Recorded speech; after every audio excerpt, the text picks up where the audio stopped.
When you step into your home, seeing a clean space is one thing, but smelling a clean space is the real telltale sign of a room or home that's clean. So when you walk in and you smell something funky or off, that is an indication that something is just not right on the homestead. Now, a lot of us are very used to the smells of our own homes, so we ignore them. We did a video about that a while ago. That's called your home's scent signature, and you stop paying attention to it after a while. But if you walk into your house with a fresh set of nostrils, you might notice that there's an odd smell. So in this video, we're gonna cover up 7 of those common odd household smells, those things that make your nose pucker, and we're gonna tell you what they are and how to fix them. And just a quick reminder, if you haven't done so already, to subscribe to the Clean My Space channel and give this video a thumbs up if a good smelling home is a sign of a clean home to you. Just before we hit up that smell encyclopedia, I have some time-sensitive news for you. We are having a 72-hour flash sale over at makersclean.com. I've got links for you down below. The sale is 25% off our very popular and highly coveted waffle weave towels. So our 2-packs are 25% off. You can get them in Glacier, which is our beautiful blue, or Slate, which is our romantic gray. I don't know why I said romantic gray. It's great, it's nice. Anyway, either one that you like, they're 25% off the 2-packs.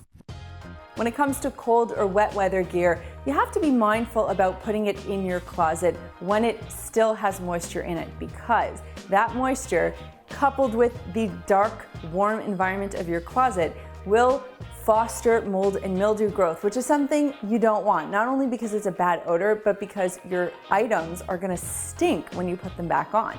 So if you come home and you have something that's particularly damp, make sure that you hang it to dry before you actually hang it up in your closet. Now, the other thing to keep in mind are shoes. On the bottoms of your shoes, you get a lot of dirt. This brings in 80% of the dirt into our homes right here.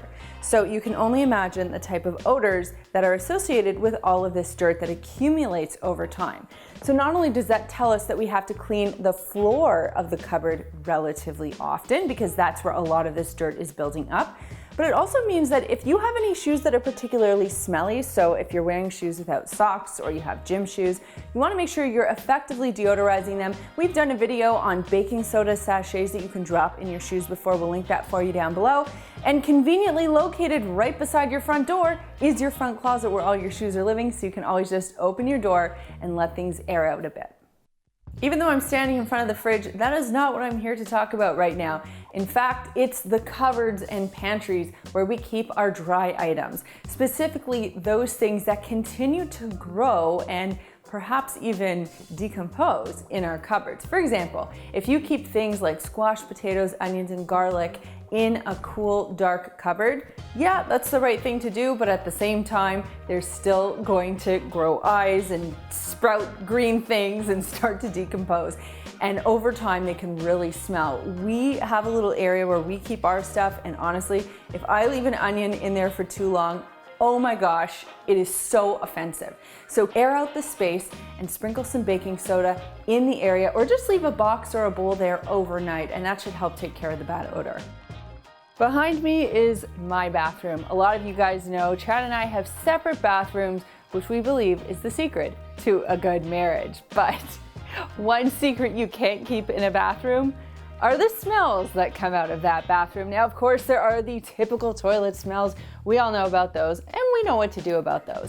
But there are some other more cunning smells, odors, that live in bathrooms that need to be dealt with, but we might not necessarily know where those come from. Now, there could be a couple of places, and your first culprit and your most likely culprit is probably the drain, whether it's in the shower/bathtub or in your sink. The drain not only catches things like your hair and, well, anything else that comes out of your body. It's absolutely disgusting. So if you do notice that there is an odor emanating from your bathroom that you just can't seem to get rid of, I highly recommend you get one of those drain cleaners. It's a long, skinny thing. You can pick it up from any hardware store. You can also get an enzyme-based drain cleaner, which is effectively a product that you dump down your drain. I have to say, I think the extraction method is definitely more effective, although it is way more disgusting.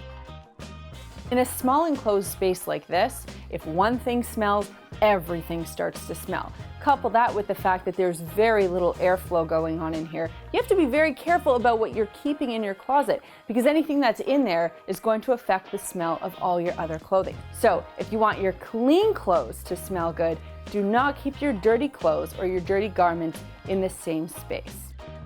Something else I noticed when I was cleaning for Clean My Space at the beginning is I would walk into a bedroom and there would just be this kind of like stuffy, gym socky type odor. And I couldn't figure out where it was coming from until I started to put two and two together. I would change the sheets and then walk into the room and that smell wouldn't be there anymore. What I learned over time is that soft surfaces, so particularly your bedding in your bedroom, the bedding basically stays right beside your body that sweats and sheds dead skin cells, and your pets sleep on the bed. All the gross things happen right here on the soft surfaces, and then they just sit in your room reeking for periods of time. So obviously the best way to tackle this is to launder your sheets and your bedding accordingly. Now, anything that you keep close to your body, you want to launder on a fairly regular basis. So your sheets, you should be doing once a week, once every 2 weeks max. And then your other bedding, like your comforters or even your pillows, you should be laundering 3-4 times a year, depending on how you treat them. If your pets are sleeping on your comforters, you want to do it more frequently. If you're sleeping with wet hair on a pillow, which is a big no-no by the way, you want to launder it more frequently as well. And a great way to protect your more expensive items on your bed, like your mattress and your pillows, from odor and damage over time is to use appropriate protectors. You don't often see me standing by this particular door because it's awful in there. This is the storage area under our stairs in the basement. Everything goes in here. No matter how many times we try to clean it out, it just seems to get chock full of scary, terrifying things that we never use and never want to think about again. Anyway, it is no excuse. It should not look like that. But the reason I'm pointing this area out is because there can often be odors in there, particularly moldy and mildewy smells. Now, you hear me talk about mold and mildew all the time, but if you're wondering what that actually smells like, it kind of smells like soil or like a forest. It's like you dug a little hole, you stuck your nose in there and you took a deep breath. That's really what mold and mildew smells like, because what exists out there in nature is existing right in here if there's a moisture issue. So you have to stay on top of things, do a little visual inspection. If you notice that there are any leaks or any visual mold or mildew, you must call in an expert to deal with that. It's a serious issue. If it's just a little bit or a little musty area that's a little bit smelly, you can clean it with a product like concrobium. But again, if it's something big and serious, you do want a professional to take care of it. That is not a DIY project. The situation is, normally we separate out our compostable or live or wet garbage from our dry garbage or anything that can't be composted. That said, both of those still smell. Now, if your garbage is rather large like this one is, and you're putting lots of live or wet garbage in there, it'll build up. You're not going to change your garbage bag as frequently, and your kitchen or your garage, wherever it is that you keep your garbage, will just start to smell. Now, of course, if it's hot outside or the temperatures are warmer in your home, that issue is just exacerbated. Now, a good habit would be to change your garbage every night before you go to bed. So wherever you keep your wet or your live compostable garbage, you want to change that out every night just to avoid anything from building up. Because really what's happening there, things are decomposing, and decomposition stinks. The other thing to keep in mind is you want to clean these garbage cans relatively frequently, because garbage juice leaks in there and just hangs out and stinks up the place. So we have some videos on that. I'll link them for you down below, but basically you're cleaning the vessel out with borax and hot water and a little bit of elbow grease. Now you know how to confidently approach any bad smell in your home and how to completely obliterate it. You are welcome. And interesting piece of information, Chad and I are celebrating our 7-year wedding anniversary today, Which brings me to this week's comment question. Now, I did say that we have our own bathrooms, and that is the secret to our good marriage. I'd love to know in the comments down below, whether you're married or not, what do you think the secret to a good marriage is? Let me know. I've got a lot of years ahead of me. I'm only 7 years in, and I need more tips. Before I sign off with my fancy end card, I just want to remind you guys that we are having that sale over at makersclean.com. It's a flash sale, 72 hours only. You get 25% off the 2-pack waffle weave towels. So make sure you click those links down below to get yourself over to makersclean.com and hook yourself up to that sale. It's happening now.